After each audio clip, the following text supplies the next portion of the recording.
তো আমার আল্লাহ তাআলা মানুষের গোটা পৃথিবীর সব বেঈমান কাফের সকলের কথাকে গোপন করে রেখেছেন।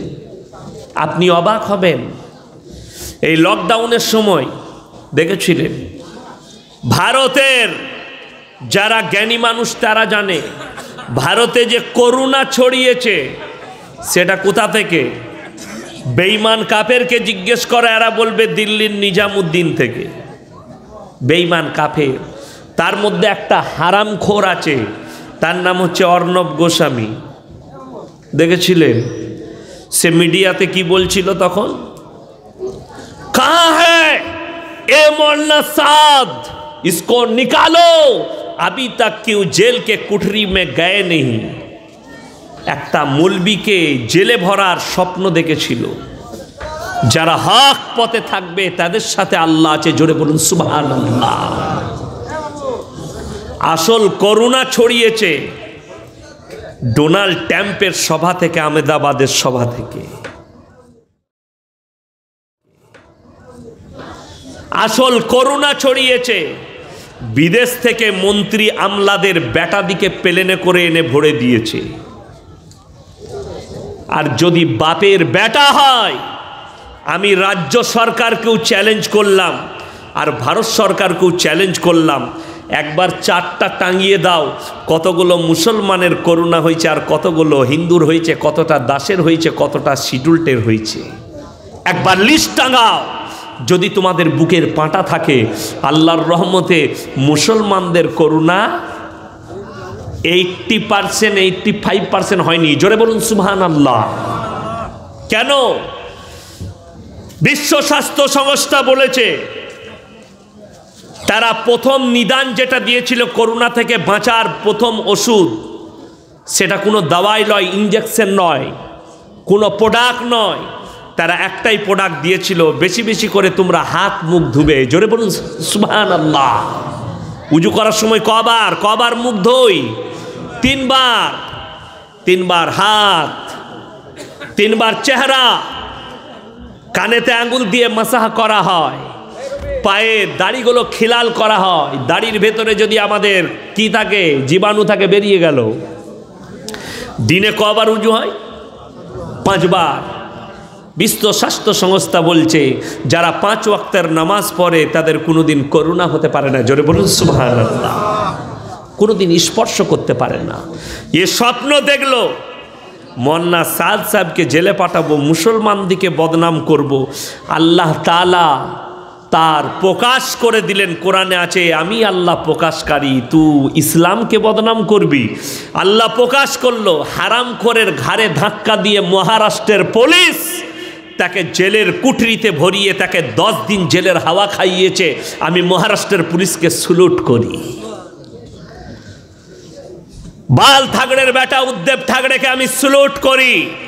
এরকম একটা দেশদ্রোহীকে জেলেতে ভরেছে।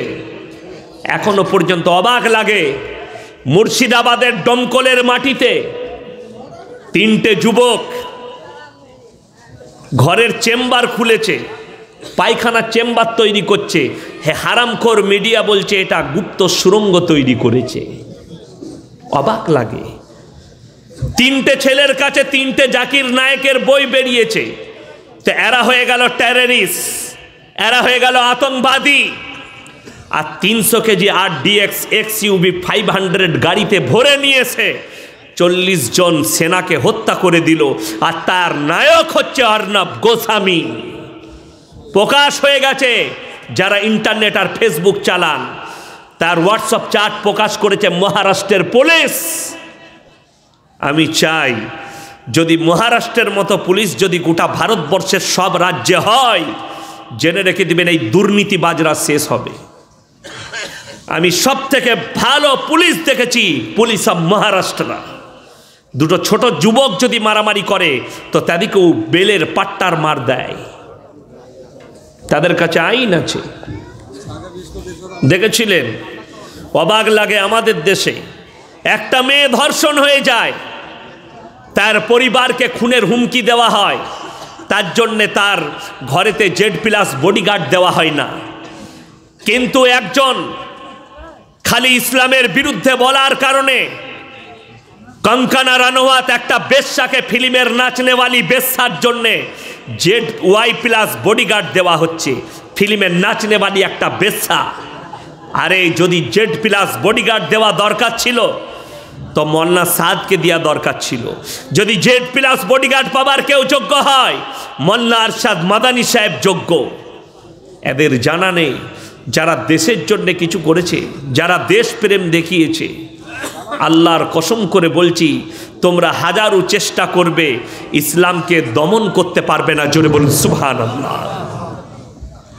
আল্লাহর কৃপা, তোমরা আমাদের মসজিদ ভাঙবে আর আমরা তোমাদের ওপরে একটাই হাতিয়ার ব্যবহার করব, সেটা হচ্ছে, সকলে বলুন কি, সকলে বলুন কি হাতিয়ার? দুয়া। আদ-দুয়া মুকফুল ইবাদা।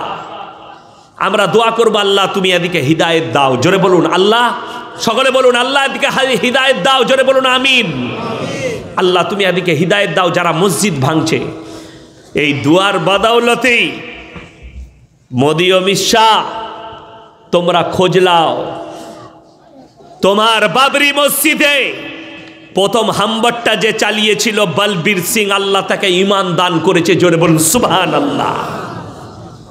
প্রথম হামবার যে চালিয়েছে আল্লাহ তাকে ঈমান দান করেছে। আমাদের দোয়াকে তার মানে আল্লাহ কবুল করেছেন, মুসলমানদের দোয়া আল্লাহ কবুল করেছেন। আমরা আল্লাহর কাছে কাঁদবো, এর থেকে বড় হাতিয়ার কিছু নেই। তোমরা আখলাককে মারবে, আমরা কাঁদবো আল্লাহর কাছে। তোমরা আমাদের ওপর অত্যাচার করবে, আমার নবীজি যেমন আল্লাহর কাছে কেঁদে খালি বলেছিল, আল্লাহ এই কুফফারে মক্কাকে হিদায়েত দাও, আল্লাহ তুমি এদিকে হিদায়েত দাও। তো আল্লাহ তাআলা এমন ব্যক্তিকে হিদায়েত দিয়েছেন যিনি নবীজির চাচার কলিজাটা যুদ্ধের ময়দানে চিবিয়ে খেয়েছেন, আল্লাহ তাকেও ঈমান দান করেছেন, হযরতে হিমজা। জোরে বলুন সুবহানাল্লাহ। আমির হামজার কলিজাটা বুক চিরে বার করে কালিজা থাট্টা চিবিয়ে খেয়েছিল যুদ্ধের ময়দানে, তার নাম হচ্ছে হিন্দা। আল্লাহ তাকে ঈমান দান করেছিলেন, কালমা পরে পরে মুসলমান হয়েছে, তারই নাম হচ্ছে আল্লাহ। যারা ইসলামের বিরুদ্ধে কথা বলবে, হযরতে উমর নবীজির গর্দনটা দুটুকরো করতে গিয়েছিল, আল্লাহ তাকে হিদায়েত দিয়েছে, কালমা পরে বাড়ি ফিরেছে। জোরে বলুন সুবহানাল্লাহ।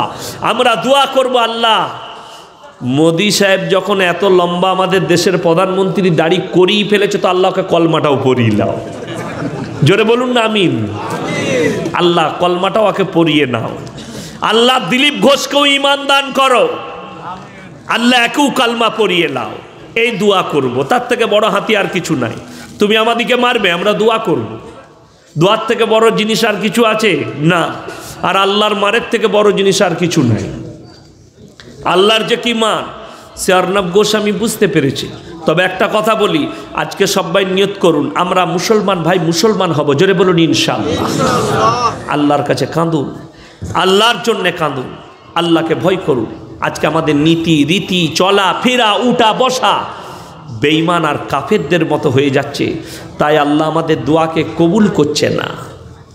আমরা তো আল্লাহর কাছে কাঁদছি, আল্লাহ কেন আমাদের দোয়াকে কবুল করছে না? আমি কিন্তু বাস্তব নিয়ে বলি, আমাদের দেশের মুসলমানদিকে জিজ্ঞেস করো, 100টা মুসলমান যুবক যোগী আদিত্যনাথকে গালি দেবে কেন? বলে উত্তরপ্রদেশে একটা পুলিশ অফিসারের দাড়ি কাটতে বাধ্য করেছে। ঠিক বলছি না ভুল বলছি? মুসলমানদের বড় বড় দাড়ি তাকে কাটতে বাধ্য করে দিয়েছে। কিন্তু আমি বলে যাচ্ছি, এটা যোগী আদিত্যনাথের ভুল নয়। যে সমস্ত মুসলমানরা গালি দিচ্ছে তারাই একমাত্র নেমক হারাম, তার জন্য তাকে গালি দিচ্ছে। একটা মুসলমানের দাড়ি কেটেছে, তার জন্য তুমি যোগী আদিত্যনাথকে গালি দিচ্ছ। আর 98% মুসলমান সেলুনে গিয়ে নিজে থেকে দাড়িগুলো চেঁচে নামিয়ে দিচ্ছে, তাদেরকে কি বলে গালি দিবে? ঠিক বলছি না ভুল বলছি? জিজ্ঞেস করুন তাদেরকে, আপনার গালিটা আপনার কাছেই ফিরে আসবে। আগে মুসলমান মুসলমান হও। আমাদের দেশের দেখুন কে কে সত্তাকে নিজের বাঁচিয়ে রেখেছে।